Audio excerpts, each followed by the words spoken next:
What's up, guys? We are back with another Super 7 Ultimates G.I. Joe review. We're still digging into Wave 1, taking a look at the other Joe in this wave. So we're taking a look at Snake Eyes. We took a look at Duke already. Snake Eyes is our other good guy. Now, he comes in the same kind of package that Duke has, so it's very much themed. The good guys get a sort of camouflage motif with green, and then you've got the G.I. Joe logo on the front. You've got it embossed on the back, and the slipcover and everything has like a nice distressed, war-torn style look. Pop that slipcover off and you've got Snake Eyes and Timber there in the big window, Joe logo up top, you've got a dog tag with his name down there on the bottom, and then the back of the box gives us that big computer screen readout with a bunch of, computer gadgetry and doodads, a shot from the animation as well as a bio for Snake Eyes. So let's do it. Let's pull them out and take a look. And here we go, out of the package, our Ultimate Snake Eyes. We can't have a Joe line without having Snake Eyes in the first wave. I don't think you're allowed to do that. And of course, this is the original look for Snake Eyes in the cartoon. So this is our commando Snake Eyes. So he's got the blue jumpsuit, he's got some purple accents, and there isn't much hint that he is a ninja yet. So let's see what this guy can do, see how he moves around. He is fairly consistent with, say, Duke and Cobra Commander, but he's also got his own little quirks too. So we've got a head that can look up a little bit and down slightly. I'm surprised at how locked down it is for just a very basic head sculpt. Tilt side to side is pretty decent, full rotation. Arms out at the shoulders. You got rotation, of course. We've got bicep swivel. You've got your single jointed swiveling elbow, 90-degree-ish. Hinges, rotation at the wrist, of course. The torso is where he is a little bit of a letdown because he, like the other figures, has articulation cut in, but it just doesn't do a whole lot. And he has these straps that are connected. They're actually attached to the shoulders and then they attach down at the waist, so they sort of get in the way. So you can swivel down here and it's okay. You can get as much range as you need. And then he's got a ball peg waist, and I keep popping him apart because he really doesn't have much range. So like if you do too far, you're just going to pop him apart. It really only bobbles back and forth and side to side. He does have an ab crunch, but it also doesn't really do anything. Like it's just there for the look of it, but honestly, I would just prefer him, well, I'd prefer him to not have it if it's not going to do anything and just go straight with that minimal ball peg. Down at the legs, it's pretty standard. So they go out, they kick forward, but not all that far. So like it's standard, but at the same time, there's no real good range there. Backwards slightly, you do have your thigh twist. Single jointed knees, about 90 degrees. And then you've got a boot cut down here, which is, nicely hidden because he actually has boots. And then we've got really, really good rocker and hinges. And what's really odd is, like, look at this ankle. So he actually has the back of the boot fully sculpted here. And it still manages to go up. I'm really curious about this design. It's really odd, but it still, like, kind of maintains the look of that boot, I guess, if that makes any sense. So it's kind of a weird design, but it's still pretty functional at the same time. So he is, he's still very much in line with the figures from Wave 1 for Joe's, but at the same time, he is a little bit different, right? He has some lockdown thighs, and he's also got the same sort of weird torso situation that we saw with Duke, and more so specifically with Cobra Commander. Now, when it comes to the visuals on Snake Eyes, and this isn't a negative, he is easily the most basic figure of the bunch. He has a pretty basic design, especially when you're translating the animation to a figure. Like, there's just no way around it. He's just in a bodysuit with no exposed face and a few accents when it comes to color, as well as little things that pop on the body. So, pouches, basically. So he really has sort of like this almost blank body sort of thing. Like, it looks like a template for an action figure in the Joe Ultimates line. It's just a bodysuit. The blue is really good, though. It's definitely that sort of midnight blue color. I'm really happy with that. It's very consistent throughout. I do like the purple accents because it always sort of stood out. It was kind of a weird thing to have purple for me.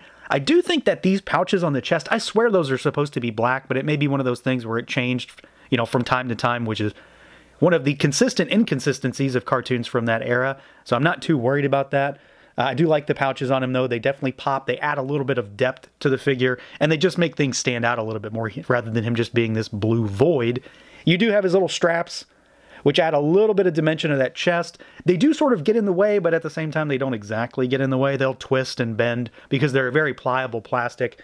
They're very pliable, so they'll twist and they'll sort of be able to be manipulated as you rotate that torso around. And then, of course, one of the more weird things about this version of Snake Eyes is that he does not have gloves on, so you do have exposed hands. And this is going to sound weird to say, the hand sculpt on him actually looks really good.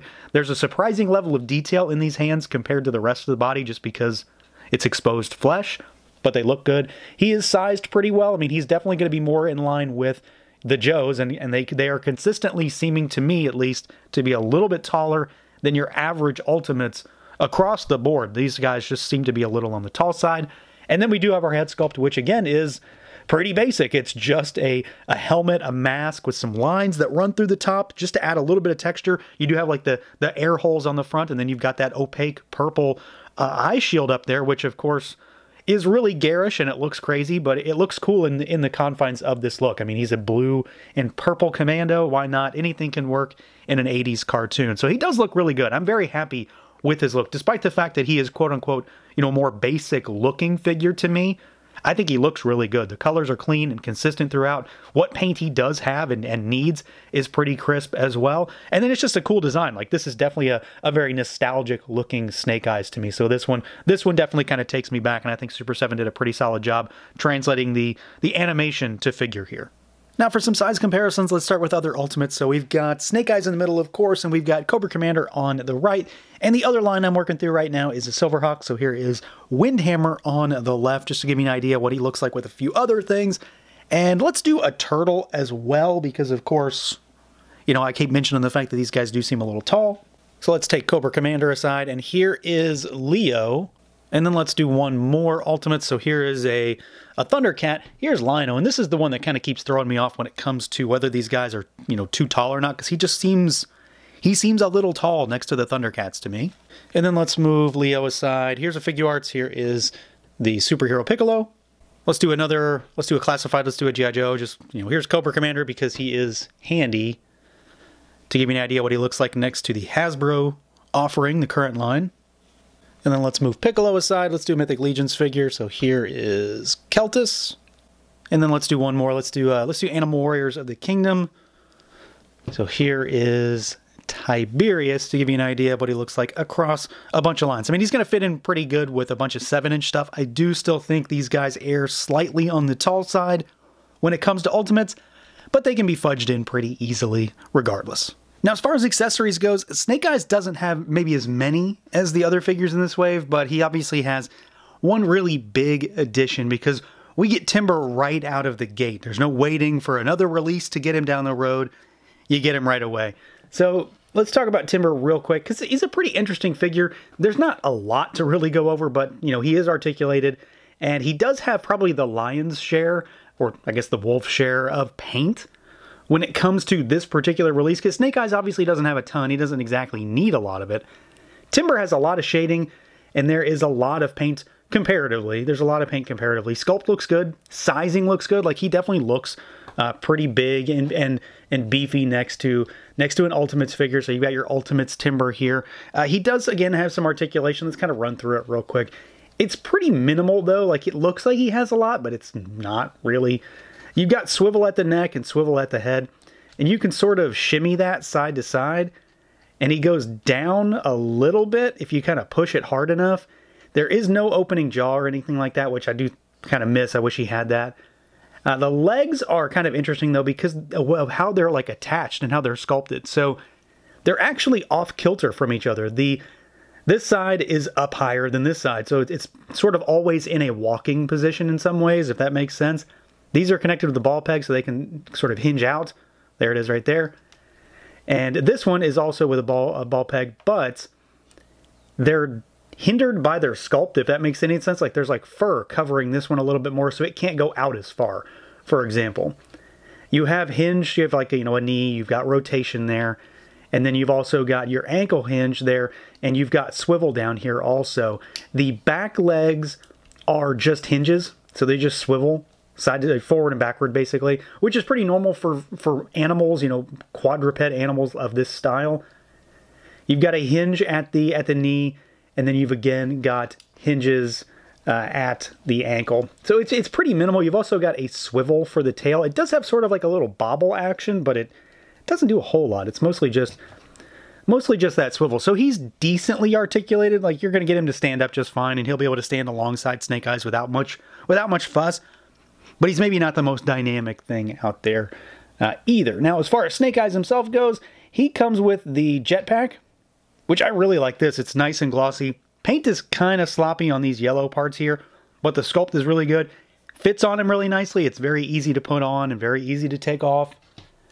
So I do like that. That's pretty cool. You know, again, a very G.I. Joe cartoon kind of thing to have.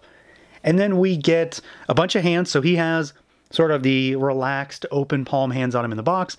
We get 3 extra sets here. You get a set of trigger finger hands. You get a set of these really wide, boxy style gripping hands, which are pretty useful, and you'll see why.